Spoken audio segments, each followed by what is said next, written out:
We're gonna pretend we didn't see that. But I'm gonna show you how to solder like a pro. Let's get it.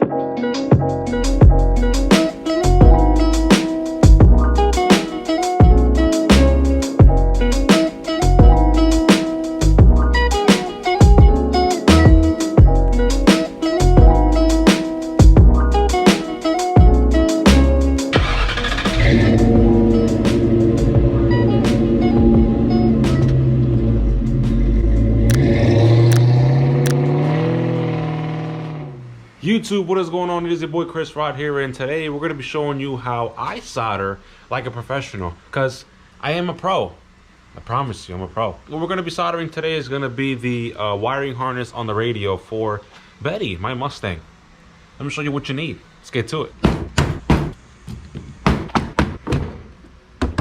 Here are all the things we're going to need in order to perform the soldering job for the wiring harness on the Mustang.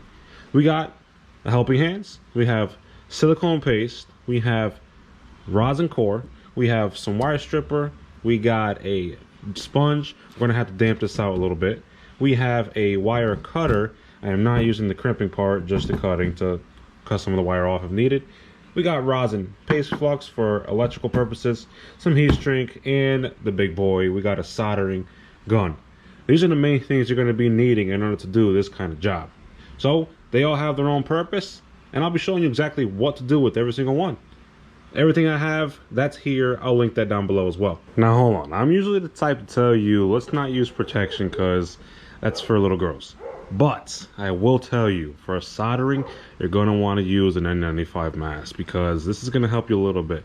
You'll still smell the solder somewhat through the mask, but it's not going to be as bad as you sniffing all that smoke directly in your nose. Grab one of these. They're pretty cheap, and because of COVID, you can pretty much get them anywhere, I think, at this point. So just grab it. Let's continue.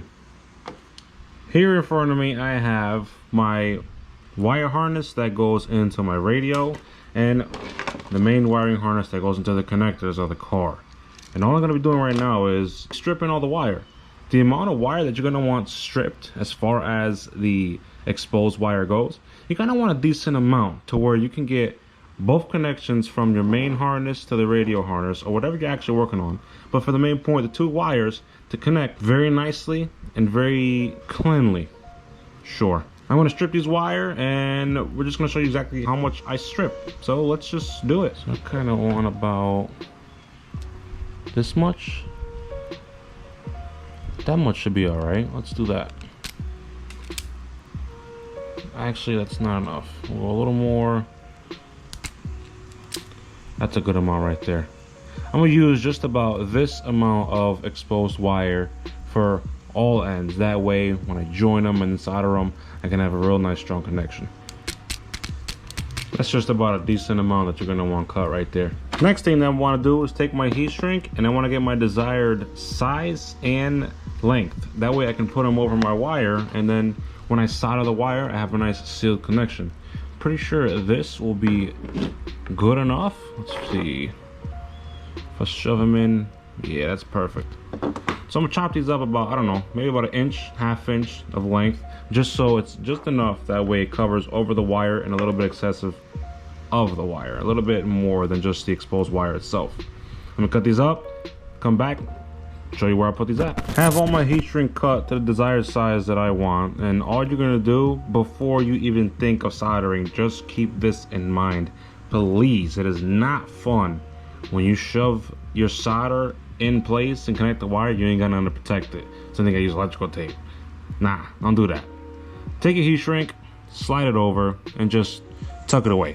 And put it over every single wire that you got. I got 12 wires I gotta solder, so 12 heat shrink tube pieces. I'm gonna pull these on, and then we're gonna get to the soldering. Now with all that heat shrink tubing in place on all the wire that I needed to be on, we're pretty much ready to start joining some of these wires together. Next thing we need to do right now is grab our helping hands, and before you even clamp the wires on your helping hands, it's gonna have these It's gonna have these alligator clips that are on the helping hands, and what's a good practice to do is just shove some heat shrink tubing right on the ends, because the spring on these are very strong and the clips are very pointy. You don't want to have the clips grab onto the wire, and then guess what? it goes right through the wire, and then you don't have a good connection. You just did all this work for absolutely nothing. With that said, I'm gonna start joining some wire. And what I like to do as far as joining the wire, I like to kind of flare the wire. So just basically kind of spread them out a bit.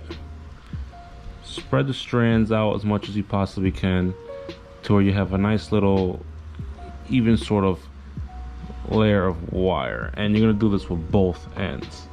So there's that. I gotta make sure I got the right color. So we'll do that. And then this is what? Green without a black line. Here's my green without a black line. And I'm gonna flare this one too.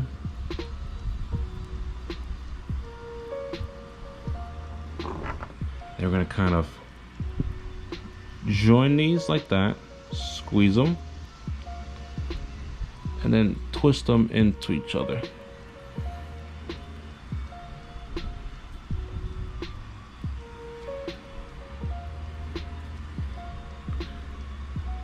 Twist them, shove them on our clips, and that's kind of what you want, a nice, easy, simple joint wire without doing any kind of soldering. Next step, it's time to grab our solder, join these two together, then we're pretty much done. So now that we're pretty much ready to solder, we are now gonna have our final items that we're gonna be utilizing. We have a rosin core. I use a 60/40 rosin core. And this is pure lead. It's gonna work a whole lot better than a non-lead rosin core that you may find either in your local hardware store or your wherever you go. I got some rosin paste flux. This is so that it's gonna, as it says, cleans as it fluxes, but what it's for is so that you can have an easier transition as far as putting the solder onto the wire.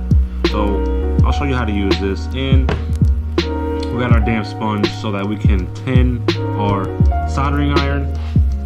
Soldering iron that I do use. This is maybe excessive for the small job, but honestly, just go with the big boy. You're really better off. I'd rather use this so that for future jobs that you may need this for, it'll be worth it. Don't get the weaker ones unless you're doing smaller computer boards and whatnot. Get the big stuff. So I'm about to grab my little brush that this rosin flux comes with. Just simply, basically a paste. And this is for electrical. You have some rosin core that's for copper, which is for plumbing, like actual plumbing that you use in your house. Don't use that. That's not going to work on electrical connectors and wires and whatnot. Use a proper flux, guys. I'm going to grab this, simply just coat this wire around as much as I can. That way I can get my solder on there nice and easy and it can flow beautifully. So just about that. A nice light coat will do. Next step, I'm about to heat up my soldering iron. Heating this up, I don't know, this might be like 1,000 degrees, which is perfectly fine. Oh, when you touch that, rosin core, not the flux but the core, don't try and touch your eyes after. It's not really healthy, I don't think. What I'm doing right now is heating the residue of whatever solder I had prior and whatever rosin core flux paste I had on this before. I just want to heat all this off, and the reason I got this sponge is to basically try and get all this stuff out as much as I can. I'm trying to have a clean and easy soldering tip. Get this up a little more. I mean, this is fine, honestly. Heat. Get some of that out. And already, I don't even have the mask on, and this stuff smells terrible. I'll be sure to put that on. Don't worry, guys. And before you go to solder what you're soldering, just put a dab of the rosin on your tip. I'm thinking it's called like tinning or something like that. Again, I'm a professional, so I know. But you just want to drop a dab on here. That stuff pops like no other. Got that little tinned. I'm gonna clean it off some more again.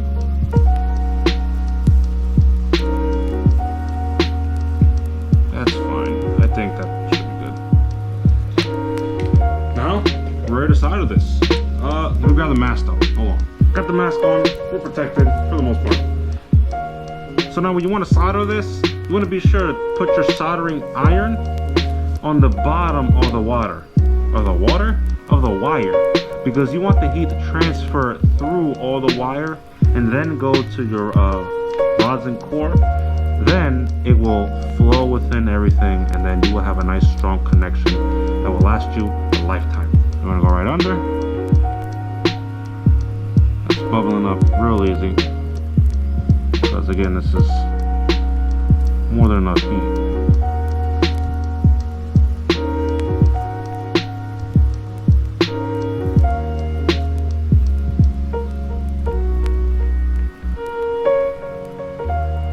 A little bit of time, let it heat up. It's starting, there we go. Now it's starting to go through. Just like that.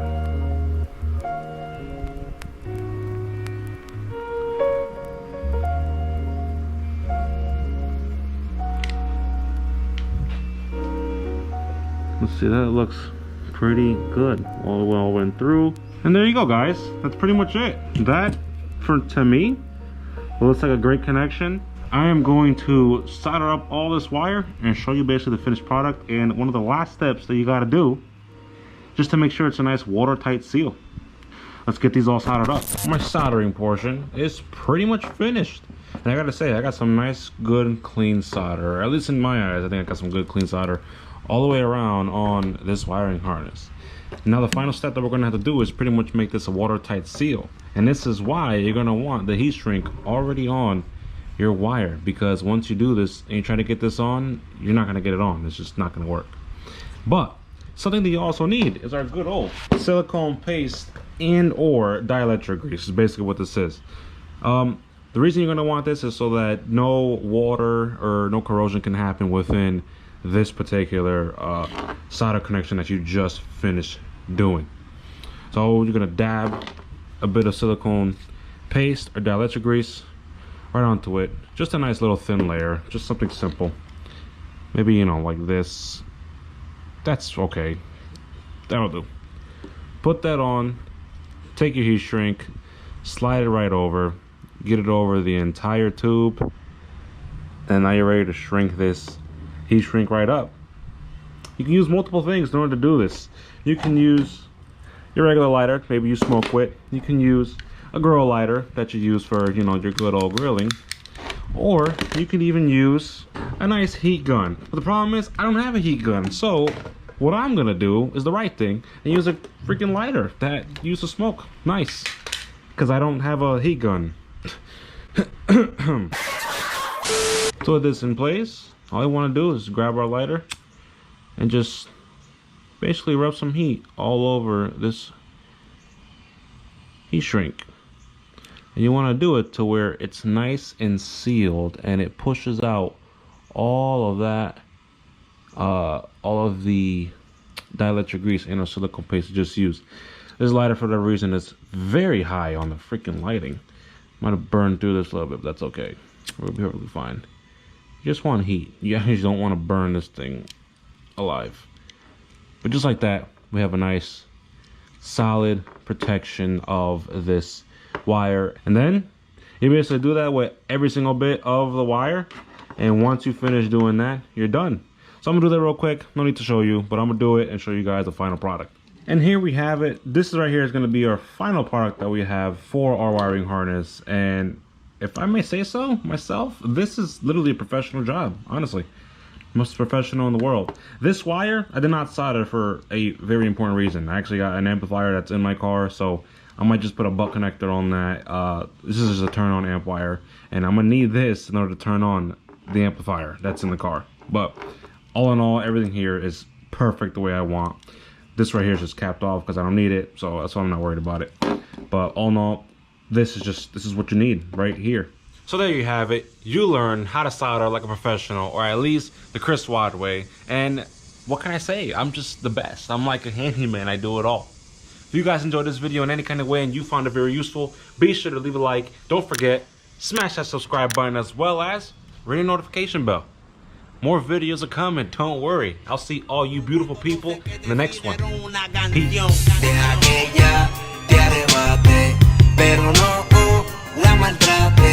No es simplemente una mata. baja y sube para la nube.